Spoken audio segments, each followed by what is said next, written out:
The CoinDesk Spotlight is brought to you by Nexo, the place to earn on Bitcoin, Ethereum, and more. So we're now closer to solving the mystery of one of the largest hacks in DeFi history, the over $600 million stolen from the Axie Infinity-linked Ronin network. This hack has now been tied to North Korea, which the U.S. government has warned is something to look at, a nation to look out for other hacks ranging from DeFi protocols to play-to-earn games. So joining us to discuss this threat is Steven Walbroehl, co-founder and chief information security officer at Halborn. Welcome, Steven. Welcome. How you doing? Good to have you. So let's just actually go quickly to start with the Ronin hack. So we now know that North Korea is affiliated with this. So can you just break down for us, A, how this was discovered, and B, what the likelihood is of recovering these funds? Yeah, so the Ronin hack, it was discovered first, actually, the original vulnerability around all of the validators within the Axie Infinity bridges.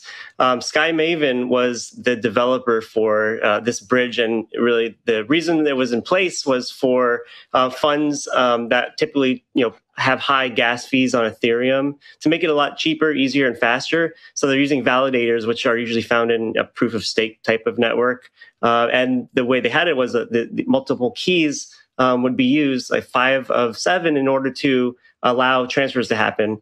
Well, if somebody had left one of the validators open from a previous integration, those keys are stolen, and then they were able to transfer all the funds out there.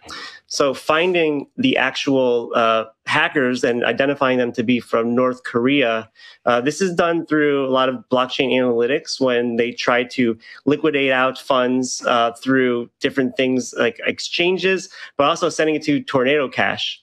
Tornado Cash is a mixer, in a way. It's a blockchain mixer that's done on Ethereum, and it's a smart contract that will take in the funds, time lock them and start sending them out in different values so that in order for you to kind of obfuscate or cover your tracks on the Ethereum network in particular, then you'll be able to really not show where your funds are going to. So sometimes they slip up. Sometimes if you try to liquidate it and you put it on a centralized exchange that has KYC, you'll be able to pin that to different identities or users based on IP addresses or off-chain type analytics. So they were able to identify the North Korean group Lazarus to really pin that they're the ones responsible for this. And what do you think is the likelihood of getting the money back? So when it goes in through Tornado Cash, it's quite interesting. Tornado Cash, the developers of that, it's different than for Bitcoin, where Bitcoin, those developers they're often targeted as being a legal service, but Tornado Cash, those contributors, they fall under the realm of anonymizing software providers instead. It's a different definition, so that excludes them from being a money transmitter. So they attempt to comply with all, at least the U.S. regulations. And with Tornado Cash, when you have these mixers, it's extremely difficult to really go backtrack. It's very, very difficult to kind of reverse that. So I think those funds may be hard to liquidate, but being able to burn them or use some of the functions on the smart contracts like USDC or Tether that have functionality in order to freeze or blacklist those assets, that can still be done.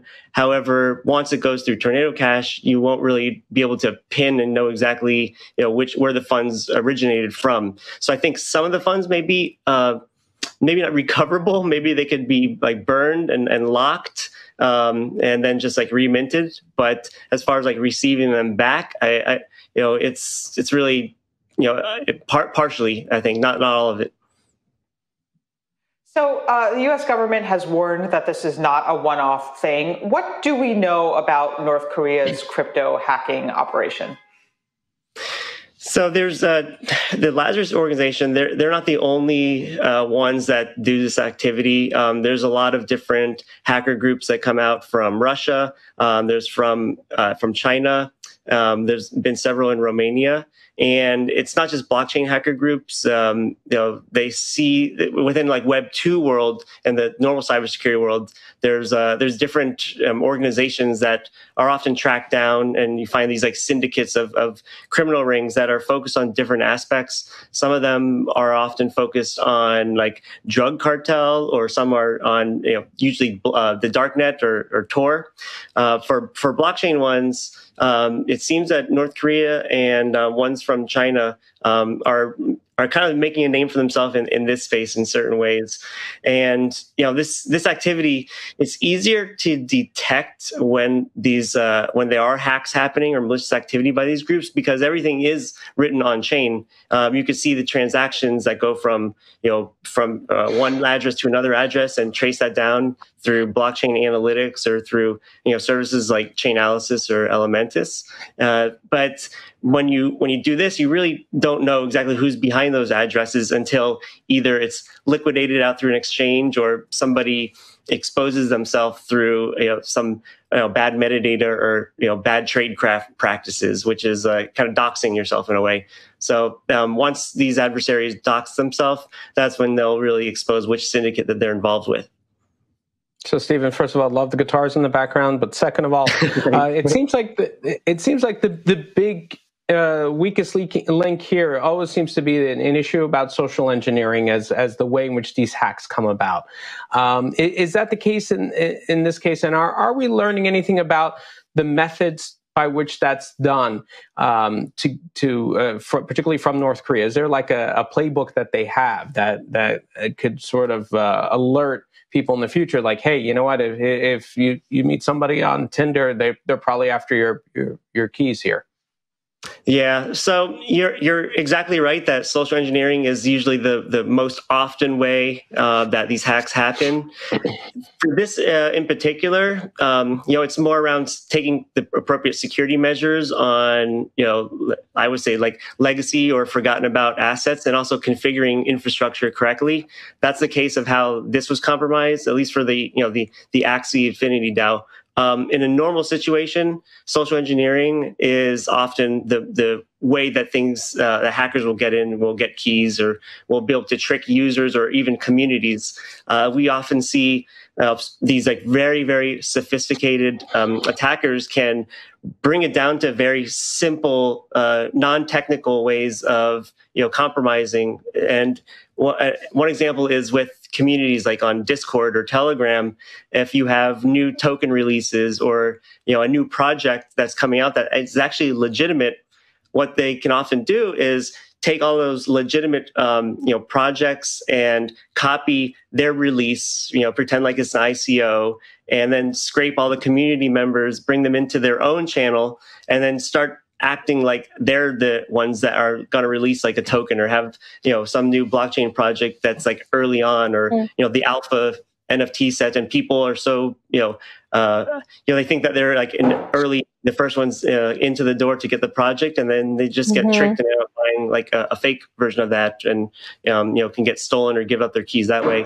And then of course the age old like phishing emails and clicking the wrong links and giving up private keys that way through exploits, or just being tricked. Always the number one hack is people being the weakest link. So many creative ways to defraud people. But I just want to go back to the North Korean hackers and using, you mentioned Tornado Cash. I've heard that they're also using centralized exchanges, though, to get their cash out. And so I wonder, I've asked this before, but, centralized exchanges have KYC, know your customer. So could they figure out who those people are at all? And then I have a follow-up.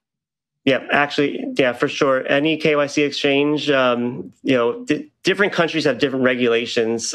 So, for American exchanges, you can have FBI or any investigation firm go in and provide a warrant to be able to figure out which identities registered for that particular account. Every wallet that gets generated that receives funds can be tied to an account ID that has been KYC. So this is something that is often done. there are times where people can just do over-the-counter transactions, like a black market, to cash in and liquidate it that way. That's even shadier because who are those people behind the scenes doing that? But this is why KYC exchanges are extremely important and relevant. I also want to bring attention to another recent attack where we saw $182 million drained from Beanstalk, the stablecoin protocol. It was a flash loan attack, and it's the second 9-figure DeFi exploit in a month. We're seeing this CoinGecko chart showing that how Bean has fallen to 4 cents from its $1 US peg. And so I'm just wondering, your insights into this particular hack. Yeah, so it's partially a flash loan attack. It's actually flash loan susceptible governance. So governance is the way a DAO would vote on a particular upgrade to a contract, and there's the concept of a governance proposal. So the governance proposal that Bean had submitted was actually taken over because this module contained a function called emergency commit. What this means is emergency commit. It allows a caller, somebody is coming in for Bean to add their proposal to circumvent the normal life cycle that you would take for a governance upgrade. So the way they were able to circumvent that was through a flash loan by borrowing the majority amount of voting power, and then using that voting power to take over, do the emergency commit, and that led to the exploit being manifested. So the governance is there inside of a contracts on smart contracts like Bean in order to provide new ways of doing things. And I believe that Bean had 2 different LP assets introduced into their silo system. So they were able to take advantage of that change by taking it over, setting their emergency commit through flash loan, and then taking out those deposits that should have been really locked in there without that emergency. Wow. I just watched the Tinder Summit last night. They had nothing on these people. Multi-stage attack on that one. Right. I think it's a super majority power where you become the 51% attack on the new contract rules.